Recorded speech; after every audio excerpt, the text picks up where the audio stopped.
बच्चों, last video में हम लोगों ने कवर कर लिया था कॉन्टेक्ट फोर्सेस के बारे में, स्टडी कर लिया था। मैंने आपको लास्ट वीडियो में बताया था कि कॉन्टेक्ट फोर्स जो होते हैं वो हमारे पास चार टाइप के होते हैं। जैसे पहला कॉन्टेक्ट फोर्स कौन सा होता है?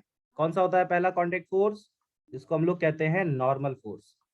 दूसरा कॉन्टेक्ट फोर्स जो होता है वो हमारे पास कौन सा होता है? टेंशन। टेंशन। Very nice. तीसरा कॉन्टेक्ट थर्ड फोर्स हमारे फ्रिक्शनल पास, फोर्स, तो fourth frictional applied force. Force. Yes, very good.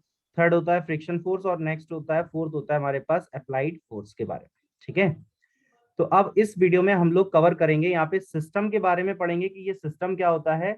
और इसके बाद बहुत ही इंपॉर्टेंट टॉपिक हम लोग पढ़ने वाले हैं जिसको हम लोग कहते हैं फ्री बॉडी डायग्राम। इसको हम लोग कहते हैं फ्री बॉडी डायग्राम। अब फ्री बॉडी डायग्राम अगर आप पढ़ लोगे ना तो मतलब ये आपका साथ नहीं छोड़ेगा। जैसे अपन ने वो पढ़े थे ना, आई कैप, जे कैप, के कैप, वेक्टर एनालिसिस में, तो वो अब साथ नहीं छोड़ने वाले आप। उसका हर चैप्टर में लगभग यूज होएगा, कंफर्म है? ठीक है। और वैसे ही जब आप फ्री बॉडी डायग्राम पढ़ लोगे तो फिर ये भी आपका साथ नहीं छोड़ेगा, अब आगे तक पढ़ते चले जाओगे, इसका यूज होगा। मतलब ऐसा नहीं है, देखो ऐसा नहीं है कि सर फ्री बॉडी डायग्राम से डायरेक्ट क्वेश्चन आता है क्या? नहीं भाई, क्वेश्चन डायरेक्ट नहीं आता, इसका यूज होगा ना, इसके बिना क्वेश्चन होंगे नहीं आगे। ये है। तो सिस्टम क्या होता है उसको हम लोग समझने की कोशिश करते हैं। What is the system? So two or more than two object which interact which each other with each other form a system. मतलब कहने का ये है कि सिस्टम का मतलब है कि जब दो या दो से ज्यादा ऑब्जेक्ट एक दूसरे के साथ इंटरेक्ट करते हैं, जब दो या दो से ज्यादा ऑब्जेक्ट एक दूसरे के साथ इंटरेक्ट करते हैं तो उसको हम लोग कहते हैं सिस्टम। ठीक है। जैसे मान के चलो कि ये ग्राउंड है, अब इस ग्राउंड पे एक ऑब्जेक्ट रखा है, इस पे एक और ऑब्जेक्ट रखा है, इस पे एक और ऑब्जेक्ट रखा है, तो ये पूरा का पूरा क्या है? सिस्टम। क्योंकि यहाँ पे ये कई सारी ऑब्जेक्ट हमें शो हो रही, दिख रही। ठीक है। अच्छा ये बताओ आप मुझे कि ये जैसे ग्राउंड है तो इसके ऊपर मैंने ये ब्लॉक रख दिया स्मॉल एम, तो बताओ इसमें कितनी ऑब्जेक्ट है? स्कैम है ये, स्कैम। वन। स्कैम है, स्कैम। सोच समझ के आंसर देना। कितनी ऑब्जेक्ट है यहाँ? कुछ कह रहे थे क्या? मैं सुन नहीं पाया। बताओ Vibha, Tanisha. Sir one object ही है। वन ऑब्जेक्ट ही है। और विभा आप बताओ कितनी ऑब्जेक्ट हैं? Are there, how many objects are there in this diagram? स्कैम है ये। वन। वन। या इसीलिए तो मैं कह रहा था सर, स्कैम है ये, स्कैम। अरे दो ऑब्जेक्ट हैं, एक तो ये दिख रही है जो, और एक ये ग्राउंड। ग्राउंड भी ऑब्जेक्ट है, ग्राउंड भी ऑब्जेक्ट है। ठीक है, तो यहाँ पे दो ऑब्जेक्ट हैं। ठीक है, एक तो ये ब्लॉक जो आप देख सकते हो, और ये ग्राउंड जो, उसको भी आप देख सकते हो। ग्राउंड दिख नहीं रहा क्या? ग्राउंड को आप टच नहीं कर सकते क्या? ऑब्जेक्ट ये रखा कहाँ है? हवा में टंगा है क्या? रखा तो ग्राउंड पे ही है, तो दो नहीं। ऑब्जेक्ट। यस हाँ, सर। दो ऑब्जेक्ट। ठीक है, तो ये भी एक तरह का सिस्टम है, ये भी एक तरह का सिस्टम है, ये भी एक तरह का सिस्टम है। अब सिस्टम से ही बनता है एक सब सिस्टम, सिस्टम से ही बनता है सब सिस्टम। जैसे आप लिखते हो ना, स्कूल में पढ़ते हो, तो उसमें टीचर बोलते हैं लिखो हेडिंग, फिर उसके अंदर एक और हेडिंग लिखो जिसको हम कहते हैं सब हेडिंग, उसी का पार्ट। सब heading is the part of the heading, होता है ना। तो वैसे ही सब system is the part of the system. जैसे यहाँ पे मान लो ये ऑब्जेक्ट वन है, ये ऑब्जेक्ट टू है, ये ऑब्जेक्ट थ्री है, ये तीन ऑब्जेक्ट्स हैं, और ये ग्राउंड तो अलग है, ये फोर्थ ऑब्जेक्ट है ग्राउंड, जिसको हम लोग मान रहे हैं। ठीक है, तो सब सिस्टम का मतलब यहाँ पे क्या होगा? सब सिस्टम का मतलब इनको आप अलग अलग कर दो, इन चारों को आप अलग अलग कर दो, दैट इज कॉल्ड सब सिस्टम। जैसे अपन ने ये बना दिया वन, ये सब सिस्टम हो गया। ये अपन ने बना दिया टू, ये सब सिस्टम हो गया। ये अपन ने बना दिया थ्री, ये सब सिस्टम हो गया। और ये ग्राउंड बना दिया अपन ने फोर्थ, ये भी सब सिस्टम हो गया। ठीक है, तो सब सिस्टम का मतलब सिस्टम में से ही निकलता है, सिस्टम से ही निकलेगा। एक एक करके आप हर एक ऑब्जेक्ट को सेपरेट कर दो, आइसोलेट कर दो। हाँ, ये शब्द सही है, ऑब्जेक्ट को आइसोलेट कर दो तो जो मिला आपको वही सब सिस्टम। क्लियर है? क्लियर है? Yes sir. Very good. Yes sir. बात कर लेते हैं हम लोग classification of forces on the basis of boundary of the system. जैसे इंटरनल फोर्सेस का क्या मतलब है, एक्सटर्नल फोर्सेस का क्या मतलब है, रियल फोर्सेस का क्या मतलब है, इसको समझ लेते हैं। तो इंटरनल फोर्सेस का मतलब क्या होता है कि forces forces acting each with in a system among it's constituents. मतलब क्या है कि जो फोर्स काम कर रहे हैं हर एक ऑब्जेक्ट पे, वो उसी सिस्टम के अंदर ही अंदर काम कर रहे हैं, उसको कहते हैं इंटरनल फोर्सेस। इंटरनल फोर्सेस आपको दिखाई थोड़ी देगा, दिख जाएगा।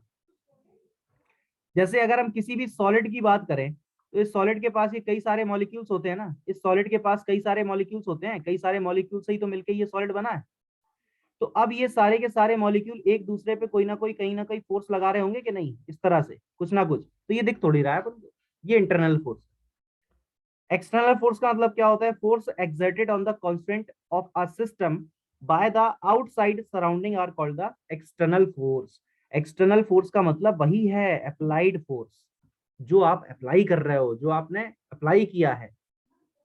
आउटसाइड एक्सटर्नल सोर्स हो आप, यानी किसी भी ऑब्जेक्ट पे जब कोई फोर्स एक्सटर्नल सोर्स की वजह से लगता है, एक्सटर्नल सोर्स जब किसी ऑब्जेक्ट पर फोर्स अप्लाई करता है तो उसको हम लोग कहते हैं एक्सटर्नल फोर्स, जो बाहर से आप अप्लाई करो। जैसे आपको गुस्सा आ जाए, आप अपना हाथ दीवार में दे मारो, तो वो एक्सटर्नल फोर्स, वो एक्सटर्नल फोर्स।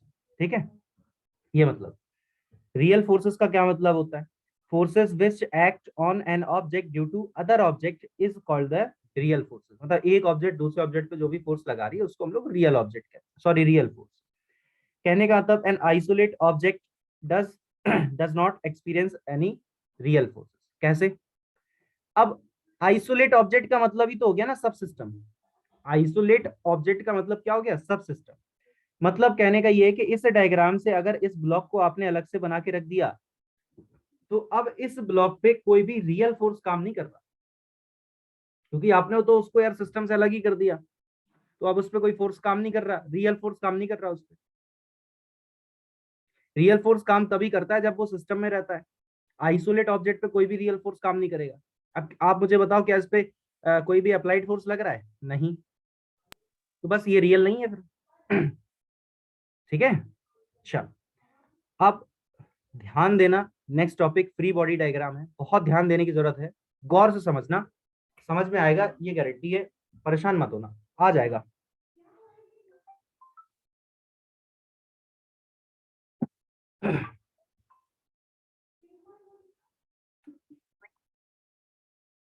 तो फ्री बॉडी डायग्राम का मतलब क्या होता है कि किसी भी ऑब्जेक्ट पे कितने फोर्सेस लग रहे हैं वो आप अप्लाई कर दो, उसमें शो कर दो डायग्राम में बना के, उसको कहते हैं फ्री बॉडी डायग्राम। देखो नाम से ही क्लियर है कि बॉडी कोई भी है, ऑब्जेक्ट कोई भी, उसको पहले फ्री करो, यानी फ्री करने का मतलब क्या हो गया? उसको पहले आइसोलेट करो, उसको पहले आप क्या करो? आइसोलेट करो, और फिर उसमें डायग्राम बनाओ। डायग्राम का मतलब जो भी फोर्सेस उस पर लग रहे हैं वो सब लगा दो, that is called free body diagram. इसको शॉर्ट फॉर्म में हम लोग कह देते हैं FBD। इसको शॉर्ट फॉर्म में हम लोग कह देते हैं FBD। याद रखना है, याद रखने वाली बातें हैं ये, पढ़ो। A free body diagram consists of a diagrammatical representation of a single body or subsystem। देखो मैं इतनी देर से बोल रहा था सब सिस्टम सब सिस्टम सब सिस्टम, ठीक है। Isolated from its surrounding, showing all the forces acting on it। यही तो मैंने हिंदी में बोला, जो इसमें इंग्लिश में लिखा है, यही मेरी कॉपी कर रहा है, लिखा है, ठीक है। तो कहने का मतलब यह है मेरा कि किसी भी ऑब्जेक्ट को सबसे पहले आप आइसोलेट करो। आइसोलेट करने का मतलब है कि आपने उसका सब सिस्टम बनाया। सब सिस्टम बनाने के बाद उस ऑब्जेक्ट पे जितने भी फोर्सेस काम कर रहे हैं सारे के सारे उस पर शो कर दो आप। That is called that is called free body diagram. That is called free body diagram. अब आप बोल के बताओ मैंने क्या बोला? सबसे पहले ऑब्जेक्ट को आइसोलेट करना है, उस पर सारे फोर्स अप्लाई करना है, बन गया है फ्री बॉडी डायग्राम। पहला क्या करना है? सबसे पहले क्या करना है? ऑब्जेक्ट को आइसोलेट करना है। आइसोलेट, दूसरा काम क्या करना है? अप्लाई ऑल सारे फोर्सेस। फोर्सेस अप्लाई करने हैं।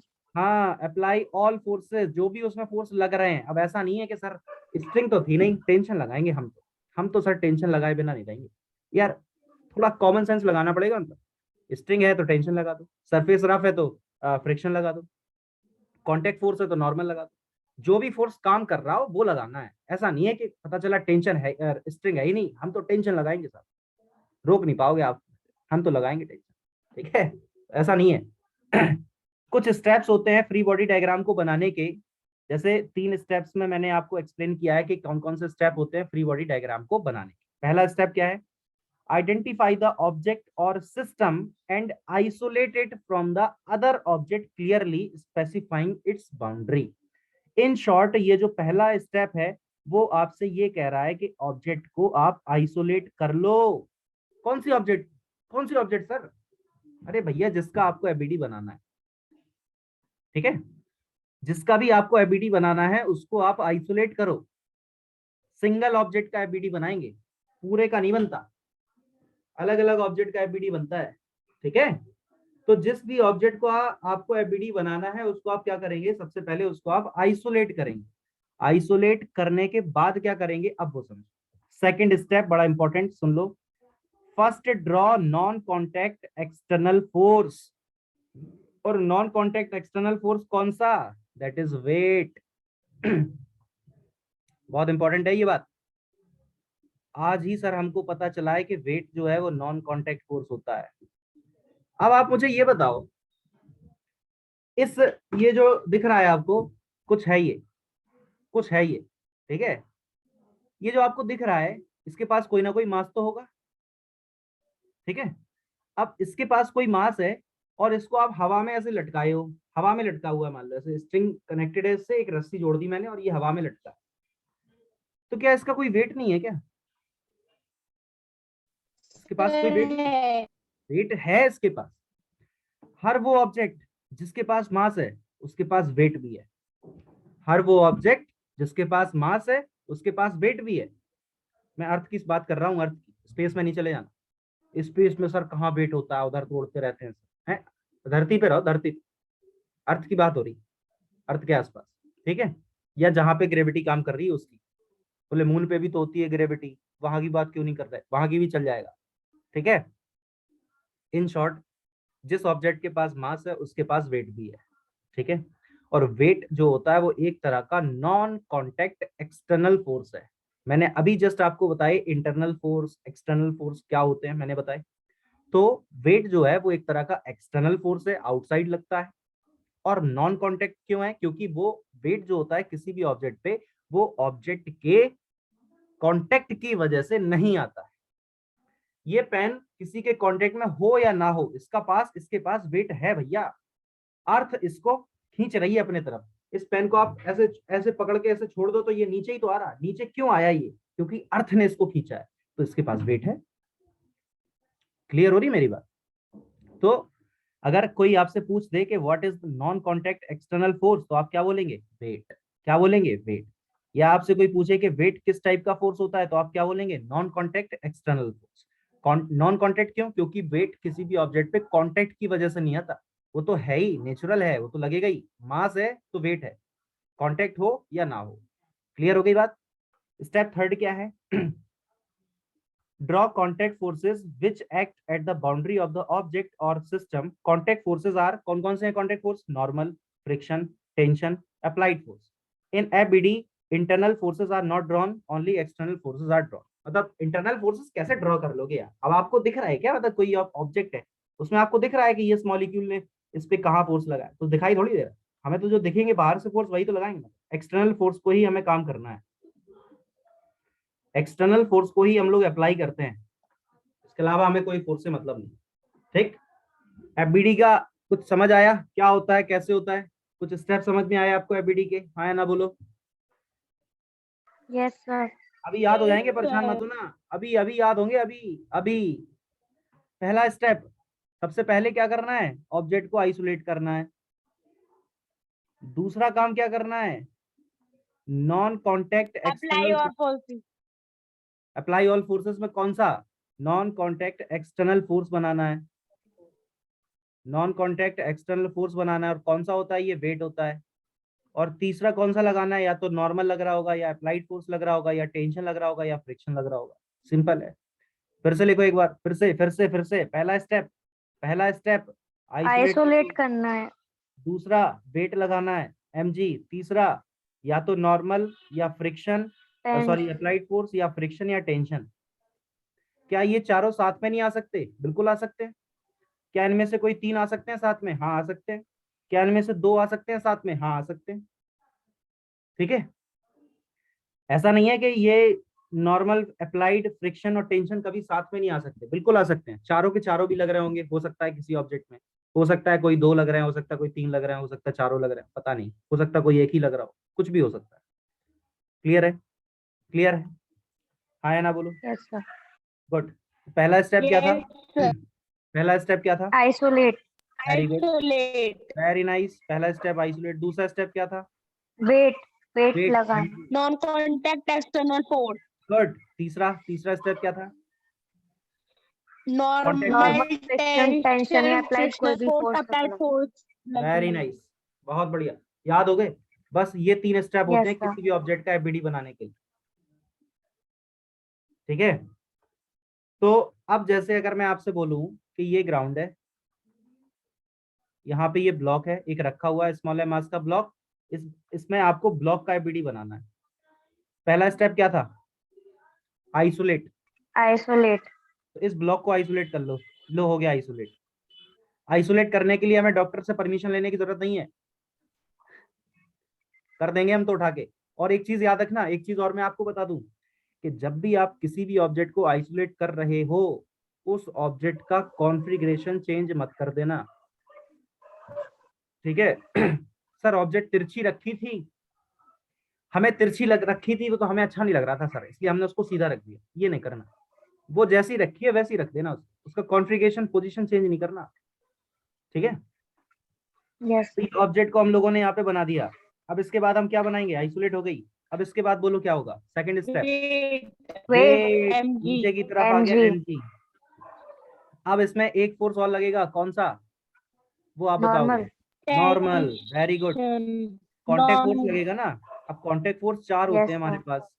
अब इन 4 में से कौन कौन से लग रहे हैं आप बताओ मुझे। नॉर्मल नॉर्मल लग नॉर्मल रहा है तो लगेगा नॉर्मल ऊपर लगा देंगे। और कौन सा लग रहा है? कोई लग रहा है और? यस सर कौन सा लग रहा है? सर वो सरफेस पे डिपेंड करेगा वैसे यस फ्रिक्शनल फोर्स नहीं, लगेगा जब तक आपसे कुछ कहा ना जाए तब तक सरफेस स्मूथ ही है। फ्रिक्शनल फोर्स लगेगा अरे स्मूथ है कहाँ, मतलब हाँ तो बेटा। नहीं लगेगा हाँ थोड़ा ध्यान दो मतलब। और नॉर्मल फोर्स कितने लगते हैं, कैसे लगते हैं वो सुन लो। जितने कांटेक्ट सरफेस, ये लिखते जाना, ये चीजें मैं हर एक चीज लिखूंगा नहीं यहाँ पे, सुनो और गौर से लिखो, यस नोट्स सर बनाओ अपने प्रॉपर। जितनी कांटेक्ट सरफेस उतने नॉर्मल फोर्स, जितने कांटेक्ट सरफेस उतने नॉर्मल फोर्स, इसको आपको याद रखना है, ओके। तो मैं समझ में आ गया आपको बात कि नॉर्मल फोर्स कितने लगेंगे? जितनी कांटेक्ट सरफेस होंगी, ठीक है। तो ये तो इसका एबीडी बन गया। अच्छा ग्राउंड का और बना लो, बताओ अब। ग्राउंड का एबीडी बनाएंगे तो ग्राउंड के पास वेट तो है नहीं, ग्राउंड के पास वेट तो है नहीं, तो ये नॉर्मल जो ग्राउंड ने इस पे ऊपर की तरफ लगाया था, तो ये ब्लॉक भी तो ग्राउंड पे नीचे की तरफ एक लगाएगा नॉर्मल। तो ग्राउंड पे नॉर्मल कहाँ लग जाएगा? नीचे की तरफ। आवाज आ रही मेरी? यस सर हम्म। तो ग्राउंड पे नॉर्मल कहाँ लग जाएगा? नीचे की तरफ। I think this is clear to you. चलो इसका बनाते हैं।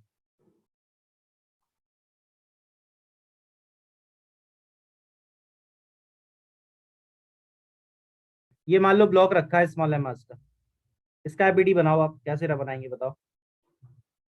तो सबसे पहले हम mg नॉर्मल फोर्स फोर्स लगेगा ऊपर की तरफ लगेगा, mg सबसे नीचे। सबसे पहले तो आप इसको आइसोलेट करके बिल्कुल वैसी स्ट्रक्चर बना लेंगे। ऐसा नहीं सर इसको सीधा कर दिया अपन ने जो है, ये मत कर देना, जैसा है वैसे ही रहेगा वो। वेट बना दो, नीचे की यस तरफ एमजी लग गया, और यहाँ से ये नॉर्मल कांटेक्ट में है। फोर्स ऊपर की तरफ। ये है कांटेक्ट, ये है कांटेक्ट सरफेस, तो नॉर्मल यहाँ पे यहाँ की तरफ लगेगा, ठीक है। समझ आ गई यस बात? Sir very good. इसके बाद आप बनाओ, जैसे मान के चलते हैं कि ये हमारे पास एक सीलिंग है, यहाँ पे पुली कनेक्टेड है, ये ब्लॉक है, ये भी एक ब्लॉक है, इसका मास m1 है, इसका मास m2 है। अब यहाँ पे आपको दोनों का एफबीडी बनाना है। ये ग्राउंड मतलब हवा में टंगा है ऐसे, पुली सिस्टम, पुली मास सिस्टम कहते हैं, पुली स्ट्रिंग सिस्टम या मास सिस्टम जो भी है आप कहना चाहो। तो m1 का आप एफबीडी बनाओगे तो m1 ये ब्लॉक रखा हुआ है, तो नीचे की तरफ क्या काम करेगा इसमें? m1g।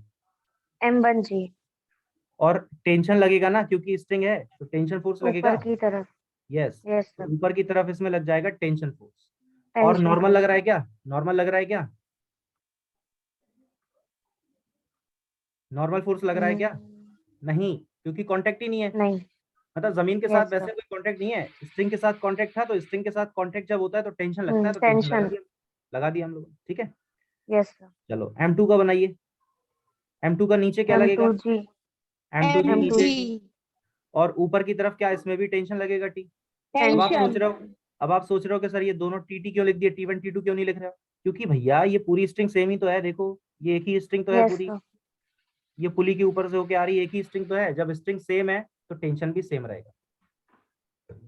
क्लियर है? Yes sir. हाँ, अब आप बनाओ, एक सेकेंड रुको जरा। जैसे ये बॉल है, ये इसका बनाइए आप। ये बॉल है, ये दो इस तरह के प्लेन है, इन प्लेन्स के बीच में रखा, और इस बॉल का मास कितना है, स्मॉल एम है। ये बॉल 1 है, दीवार है, ये 2 सेकंड दीवार है। बताओ कैसे बनाएंगे? तो इस बॉल का आपको बनाना है, तो बॉल को तो पहले ऊपर अलग की कर लो। तरफ नॉर्मल फोर्स और नीचे mg। सबसे पहले तो नीचे mg लग जाएगा। अब यहाँ पे कितने कॉन्टेक्ट सरफेस हैं? 2। 2, तो नॉर्मल कितने लगेंगे? 2। 2। जितनी कॉन्टेक्ट सरफेस उतने नॉर्मल फोर्स। ठीक है, तो सबसे पहले तो ये वाली दीवार लगाएगी इस पे नॉर्मल, यहाँ की तरफ, तो इसने नॉर्मल लगा दिया, इसने यहाँ की तरफ N1 हो गया ये। अब ये वाली दीवार भी तो है, यस सर। ये भी तो इस पे नॉर्मल लगाएगी, तो यहाँ पे नॉर्मल लग जाएगा ये वाला। N2। हाँ, ये N2 हो जाएगा। लो, कोई दिक्कत है? ये इसका एबीडी बन गया। No sir. आई थिंक ये एबीडी वाला आप क्लियर हो गया। चलो इसको इसको सॉल्व करते हैं क्वेश्चन को। A block of mass small m is kept on the ground as shown in the figure. ये मान लेते हैं कि स्मॉल एम मास का एक ब्लॉक है, ग्राउंड पे रखा है। Draw ABD of the block. अभी करा चुका हूं मैं, अभी मैंने कराया था इसका एबीडी। तो इसका एबीडी इस तरह का आ जाएगा, ये देखो, ये आएगा एबीडी। Yes sir. नीचे की तरफ mg लगेगा, ऊपर की तरफ नॉर्मल। और ये देखो mg को मैंने फील्ड फोर्स लिखा है। ठीक है, फील्ड की वजह से ही तो लग रहा है। ये कौन सी फील्ड है? अच्छा मुझे बताओ जल्दी से, कौन सी फील्ड में लग रहा है? कौन सी फील्ड है? अरे मास है ना, मास सर एम सर। एम है। कौन सी फील्ड है? कौन सी फील्ड है? अरे मास पार्टिकल पे कौन सा फोर्स लगता है भैया? Gravitational force. Gravitational gravitational. Force लगता है तो ग्रेविटेशनल फील्ड में लगेगा ना, हम्म। तो ग्रेविटेशनल फील्ड में लग जाएगा ये फोर्स। ठीक है, अब सेकंड यस वाला सर। क्या कह रहा है कि are forces acting on the block action reaction pair. ये दोनों एक्शन रिएक्शन पेयर हैं क्या? तो एक्शन रिएक्शन पेयर मैं आपको तब एक्सप्लेन करूंगा जब मैं आपको न्यूटन का थर्ड लॉ पढ़ाऊंगा कल की क्लास में, मतलब नेक्स्ट क्लास। तो अभी सेकंड वाले पार्ट को और थर्ड वाले पार्ट को आप रहने दो। पहला पार्ट जो है वो आपको समझ में आ जाना चाहिए कि इसका एबीडी क्या होता है। तो इसका एबीडी इस तरह से होता है। एक्शन रिएक्शन पेयर घबराना नहीं, कल की क्लास में समझ लेंगे जब न्यूटन के लॉ पढ़ेंगे। तीनों लॉ कल की क्लास में कंप्लीट करना है, मैं first law, second law, third law. तब मैं आपको एक्सप्लेन करूंगा कि एक्शन रिएक्शन पेयर क्या होता है, थर्ड लॉ में आएगा वो। क्लियर है इतनी बात? Yes sir. Yes. Very good. इसका बात बताओ, इसका इसका बनाते हैं। Two sphere A and B are placed between two vertical walls as shown in the figure. ये डायग्राम में देखो आप, ये डायग्राम दिख रहा है क्या आपको? Draw the free yes body sir. Diagram of the both sphere. Yes इसमें आपको दोनों का सर। बनाना है, दोनों स्फीयर का आपको फ्री बॉडी डायग्राम बनाना है। तो आप क्या करो, दोनों को अलग अलग कर लो। तो पहले ए को बना लेते हैं। तो ए को अपन ने अलग से कर लिया। ए पे सबसे पहले नीचे क्या लग जाएगा? mg। मान लो एम mg। ए इसका मास है, तो एम ए जी लग गया नीचे की तरफ। अब ये जो ब्लॉक ए है ना, आप उसमें मुझे ये बता दो कि कितनी जगह से कांटेक्ट में है ब्लॉक। बॉल ए जो है, ब्लॉक नहीं है सॉरी, बॉल है। बॉल ए कितने जगह से कांटेक्ट में है ये बताओ। 3। है 3, 3। हाँ वेरी गुड। 3। एक तो ये कांटेक्ट हो गया इसका बी के साथ, एक ये यस जमीन सर। के साथ कांटेक्ट हो गया, और और एक दो ये दीवार के इसकी साथ। साइड। हाँ, तो इस बॉल बी ने इस पे नॉर्मल लगाया होगा यहाँ की तरफ। ये किसने लगाया नॉर्मल? बी ने लगाया। NB। अगर मान लेते हैं कि ये दीवार पहली है, तो इस पहली वाली दीवार ने इस पे नॉर्मल यहाँ की तरफ लगाया होगा, N1 कह दो उसको। ठीक है, और ग्राउंड भी तो इस पे नॉर्मल लगा रहा है, तो ये ग्राउंड ने लगाया इस पे नॉर्मल, इसको मैंने NG बोल दिया। ठीक, अब ये जो बॉल बी है, बॉल बी का एबीडी अलग से बना लो। तो बॉल बी पे नीचे की तरफ क्या लगेगा? वेट उसका MBG। MBG। MBG उसका वेट लग जाएगा। अब बॉल बी जो है वो कितने जगह से कांटेक्ट में है? 2। 2, 2 जगह से कांटेक्ट में है। एक तो वो ए के साथ कांटेक्ट में है, और एक वो दूसरी वाली दीवार के साथ सरफेस कांटेक्ट। के साथ। अब आपको पता है कि बी ने ए पे नॉर्मल यहाँ की तरफ लगाया था, तो ए बी पे नॉर्मल ऊपर की तरफ लगाएगा। Yes sir. तो ये नॉर्मल लगा इधर, ये नॉर्मल किस पे लगा था? ए पे लगा था। किसने लगाया था? बी ने लगाया था। ठीक है, और इस दीवार की बात करेंगे तो ये दीवार भी इस पे एक नॉर्मल यहाँ की तरफ लगाएगा, जिसको हम लोग मान लेंगे N1 हो गया था, ये मान लेते हैं N2। N2। तो ये इस तरह से हम लोग एफबीडी बना लेते हैं। अब यहाँ पे ये नोट में ये न्यूटन थर्ड लॉ वगैरह लिखा है, उसको परेशान मत होना, जब मैं कल की क्लास में आपको समझाऊंगा न्यूटन थर्ड लॉ क्या होता है तब आपको समझ में आ जाएगा। ठीक है, क्या इतनी बात क्लियर हो गई? Yes sir. गुड। तो अब ये कल की क्लास में हम लोग यहाँ से पढ़ेंगे न्यूटन के लॉ से। आज की क्लास में इतना ही रखते हैं, मिलते हैं कल। Thank you very much. Thank